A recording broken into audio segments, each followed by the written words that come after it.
तो ये जो आरक्षण वर्गीकरण हमें मिल रहा है, वंचित जातियों को, वंचित समुदाय को, एक हमारे को एक गोल्डन अपॉर्चुनिटी मिली है, जिसके होते हुए हम एक लेवल पे आ सकते हैं। जैसे कि हमारा समाज बहुत ज़्यादा बिछड़ा हुआ है, जिसकी इसको नीड है वो उसको मिल रहा है, और लेकिन इसका फ़ायदा कुछ लोग और उठा रहे थे, लेकिन किसी टाइम पर वो हमारे भाई थे, आज वो हमारे भाई नहीं है।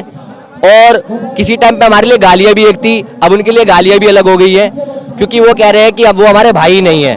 अगर वो हमारे भाई होते तो हमारे इस समर्थन में हमारे साथ खड़े होते और वर्गीकरण में हमारा साथ देते।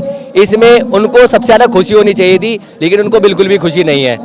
तो ये हमारे बच्चों के लिए बहुत अच्छी अपॉर्चुनिटी है। हमारे बच्चे IAS IPS बनेंगे और वाल्मीकि समाज का नाम रोशन करेंगे, और सब एक लेवल पे आ जाएंगे, जिससे कि हर एक पोस्ट पे हर एक अधिकारी होगा। कि SC समुदाय में काफ़ी समुदाय आते हैं, उन लोगों ने क्या करा कि वाल्मीकि समाज को नीचा दिखा के और उनको दिखाया गया कि ये पढ़ते लिखते नहीं है।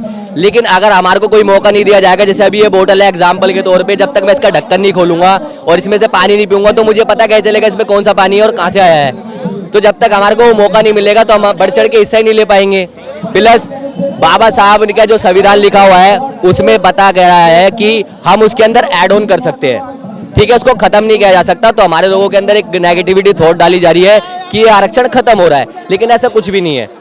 तो अगर वो हमारे परिवार है तो हमारे साथ बैठ के बात करे और वाल्मीकि समाज को बताए कि हम आपके साथ हैं, और इसमें हमारे को कोई दिक्कत नहीं होनी चाहिए। लेकिन उनको इस चीज़ में प्रॉब्लम हो रही है क्योंकि हमारे भी अधिकारी बन जाएंगे, तो इस चीज़ की दिक्कत होनी नहीं चाहिए उनको। आपको क्या लगता है कि चंद्रशेखर रावण कैसे नेता है? पहले तो हमारे को भी ठीक लगते थे, लेकिन ये जो अभी तक का अब तक का मुद्दा देखा जा रहा है, तो वाल्मीकि समाज के अगर हित में नहीं है तो हमारे हित में भी नहीं है। कैसी राजनीति करते हैं वो? इतना तो हमें भी नहीं पता, लेकिन हमारे कुछ भाई है पंजाब से, वो वाल्मीकि समाज के धुरंधर है, और काफ़ी भाइयों ने वाल्मीकि समाज के उसे सपोर्ट किया। 11.5 लाख रुपए वाल्मीकि समुदाय ने उसे चंदा भी दिया और सांसद तक पहुंचाया, लेकिन आज वो हमारे हित में नहीं खड़े, तो हम किसको भाई बोले। वाल्मीकि समाज और चमार समाज एक है, लेकिन जब से कोटे की बात हुई है इन्हों में आपस में फूट गिर गई है, क्योंकि कोटा डिवाइड हो चुका है। तो हम तो यही कहना चाहेंगे अपना एका बना के चले, ताकि इसमें कि दूसरा बंदा कोई यूज़ ना करने पाए।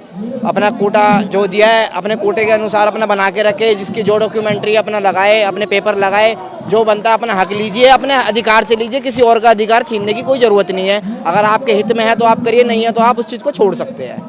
कि आरक्षण पहली बात तो कोई खत्म ही नहीं कर सकता। जिस तरीके से बाबा साहब ने संविधान बनाया है, आरक्षण खत्म ही नहीं हो सकता। हमारे लोगों को एक डराया जा रहा है कि हमसे आपस में हमारे भाइयों को लड़ाया जा रहा है, वाल्मीकि समुदाय के लोगों को, दलित समाज के लोगों को आपस में लड़ाया जा रहा है, जबकि ऐसा कुछ भी नहीं है। अगर आप हमारे भाई हो तो हमारे साथ बैठ के बात करो, ठीक है। अगर आरक्षण खत्म होता, क्योंकि हमने जितना भी आप लोगों ने भी पढ़ा है, सब लोगों ने ही पढ़ा है कि आरक्षण में ऐड ऑन हो सकता है, उसको खत्म करा ही नहीं जा सकता, ठीक है, उसमें संशोधन हो सकता है। तो ये तो दिमाग से निकालने वाली चीज़ें हैं और बंदे को गलत नेगेटिविटी भरने वाली बात है कि ये आरक्षण खत्म हो रहा है। ऐसा हो ही नहीं सकता, आरक्षण कैसे खत्म हो जाएगा। पॉलिटिकल फ़ायदा तो देखो जी, हम तो सब साफ बोलते हैं, चाहे वो BJP हो या कांग्रेस हो या कोई सी भी पार्टी हो, जो हमारे वाल्मीकि समुदाय या वंचित समाज का साथ देगी हम उसका साथ देंगे।